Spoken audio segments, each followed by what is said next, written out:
Hello, hello, hello, and welcome back to the Spontaneous Brilliance podcast. I am so glad and grateful to have you here with me. I want to talk today about imagination, your imagination, my imagination, the imagination. I've been talking a lot lately about creativity because, hello, it's my thing. I'm a creativity specialist. If there's anything more misunderstood than creativity, it's probably imagination. Because just like I've had people say to me that they're not very creative, I have also had people tell me, I don't have a very good imagination, or I don't think I'm very imaginative. That, again, not possible.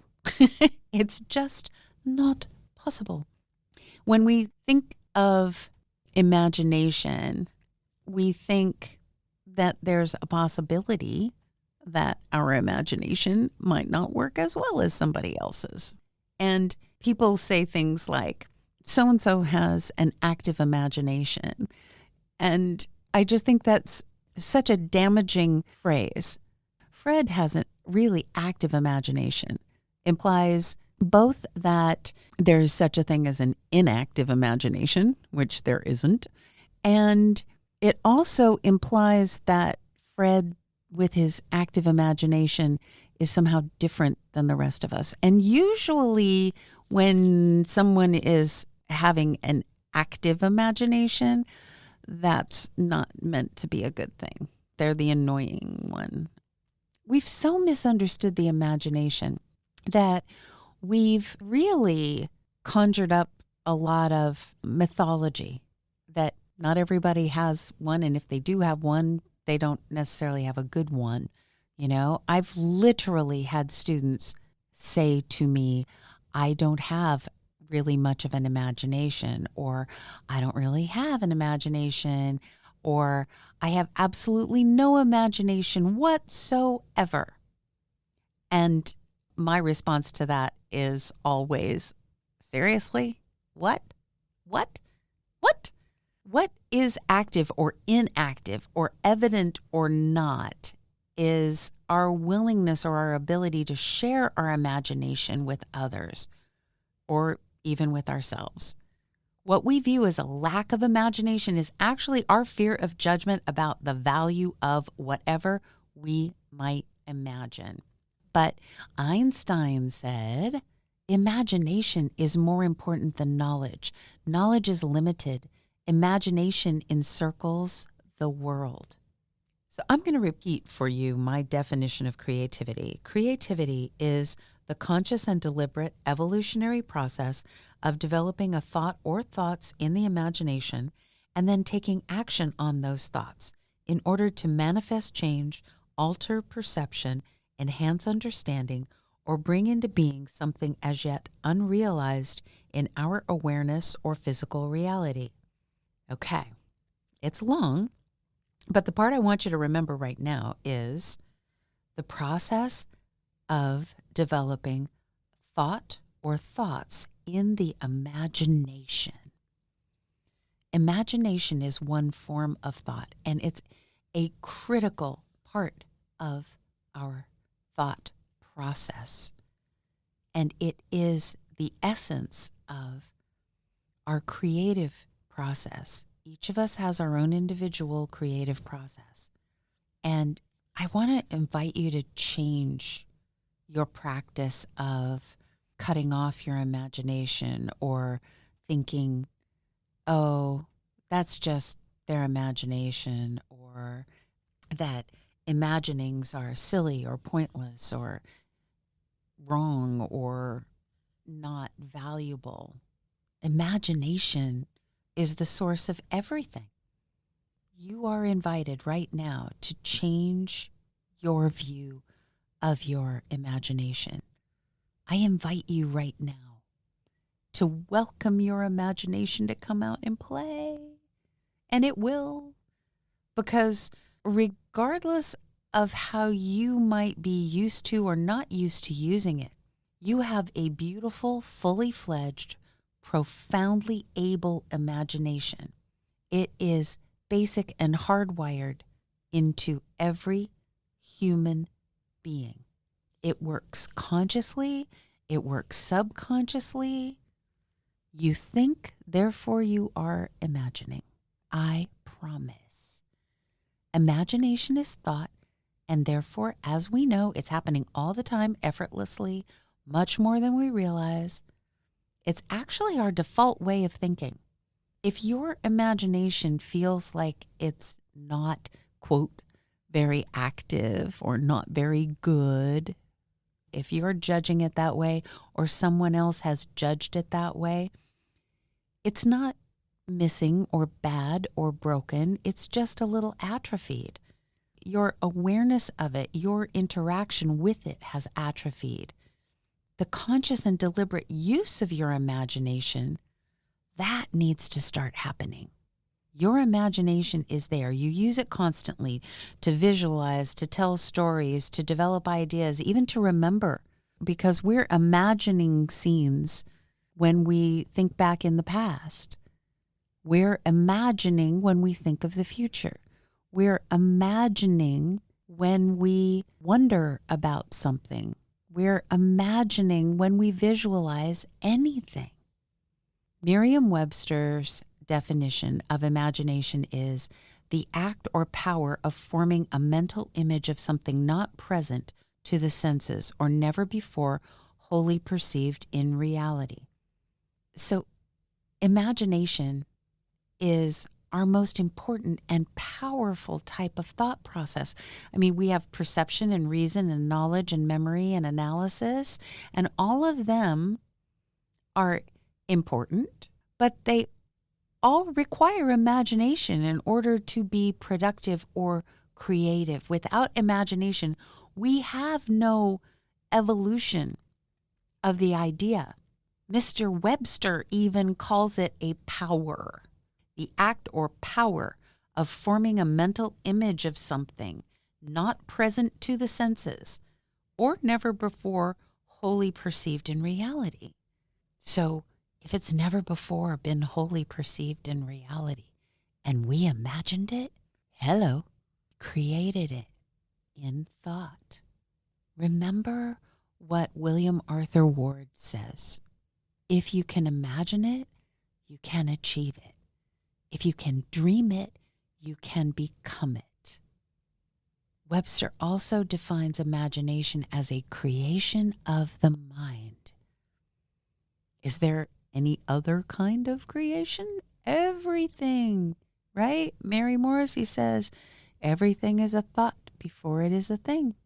Everything around you, all the things around you, all the objects that you use, all the things that you eat, everything you wear, the computer that you have, everything. They were imagined first. They began as part of the realm of infinite possibility, and then you accessed them. You had the thought, and you accessed them through your imagination, and they became part of this reality, this great world stage where we currently are playing our role. How does the player playing this role here on the great stage of life, how does the player interact with the character, with us, with the egoic self? How does our soul communicate? It communicates through the imagination. Our imagination is the bridge between the soul and the mind. It's the way in which we bring what might be into what is. It's through our imagination that we understand possibility. We imagine and envision what we desire. We visualize what we want. And then when we take action on that imagination, that's when we purposefully create in our world. Your imagination is also unique to you. It's one of the primary elements of your unique creative genius. I've called it your metaphysical watermark. Your imagination is as individual as your fingerprints. It's your unique access point to the wonders of the universe, to the field of infinite possibility. It's not something to be judged. It's not something to be ignored. It's something to be celebrated and used. Use your imagination. Allow it to springboard you into amazing creations. Your imagination is the playground of your soul. So actively choose to play. Actively put yourself into a practice of playing. You know, all of the new thought ideas around how to manifest are to visualize and imagine as realistically as you can that which you desire to come about. So if you get used to practicing using your imagination specifically and with clarity, you will start to develop your own creative process. Write, dream, sing, build, envision, all of it. Let it come to be. Let the thought that you have, that spontaneous thought, come to fruition by being nurtured and encouraged and played with in your imagination. That spontaneous thought is that divine spark. When you have that inspired thought, it's time to take inspired action. And the way you do that is by playing here on the great stage of life. You're here to play a role. You're here to have fun. And imagination creates fun. I'm just saying. If you are choosing to let your imagination playfully and purposefully step out and help you consciously create the life of your dreams, hello, you will get there. I promise. So let your soul have loads of fun. Bridge that gap between the soul and the mind and your egoic self and your actions. Let your imagination be that bridge. Treasure your imagination. You have one. It's glorious. It's wonderful. It's perfect. It's beautiful. So today, start your practice of exercising and nurturing your imagination. Bring something wholly unrealized before into your world every day. Imagine something that you don't have or have not experienced or have not possessed but would like to. Imagine it every day. Give yourself some time. Set it aside, 5 minutes, 10 minutes, 2 hours, whatever rocks your world, to do that. But give yourself time to spend in your imagination, in that playground of the soul, and see what comes forward. Okay? So remember that the universe only offers. It doesn't block you. And so if you're accepting everything in life as an offer, then that's where the imagination comes into play. If we have accepted that each and every happening in our lives, each and every event, each and everything that comes into our lives is an offer, and we look at all things as a gift or a lesson or an opportunity for us, then with our imagination, we can play with that possibility. What might the gift be?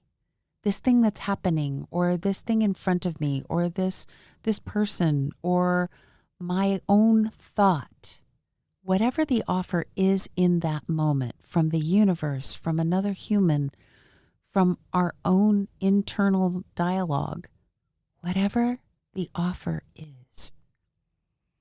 If we take that moment and we remember that the imagination is the playground of the soul, and we allow our imagination to play with the possibilities, then we're allowing our soul to communicate to us directly. Because again, there's no such thing as a failure of imagination. We do not have a limit to our imagination. Our imagination cannot fail us. But sometimes we're just unwilling to allow our imagination to explore certain possibilities because they seem challenging or they're not our expected outcome. It doesn't look like it's going to be right. And so we don't go down that path with our imagination. But our imagination lets us try out lots of outcomes. It lets us explore and play. And I keep using that word play. But we are here to play on the great stage of life. The trick is to know that if you choose not to pursue an idea, then you're responsible. You're the one responsible for the road not taken. Your imagination didn't fail you if you choose not to use it. You decided. And remember, your talent lies within your choice. You decided. You made the choice not to imagine and not to play in the field of infinite possibilities. If we accept that everything happens for us, not to us, the miracle, the inspiration, the growth, and the fun comes from pushing against anything that feels like an obstacle, playing with it in our imagination, and then the possibilities are truly unlimited. All right. As always, remember, when in doubt, offer. Even if you're not in doubt, offer. In every minute of every day, offer. Offer your imaginings into your world. Okay? Nurture them. Share them. Offer. Accept the offers as they come to you, and some of your offers are going to be your imaginings, your thoughts, your ideas. Accept them as offers. See what you can do with them when you let them play in your imagination. Step out in faith, take that inspired action in the imaginings that you love, and I'll see you soon. The Spontaneous Brilliance podcast is brought to you by Miracle Communications Group. Our producer is Michelle Oneida. Sound engineer is Corey Michaels at Corey Michaels Productions. Music is composed by Rex Miller. And I'm your host, Sandra Kavanaugh. You can learn more about me and all things Spontaneous Brilliance at sandrakavanaugh.com or spontaneousbrilliance.com. And please join the conversation here at the Spontaneous Brilliance podcast by emailing us at podcast@spontaneousbrilliance.com. And have a beautiful, glorious, blessing-filled day.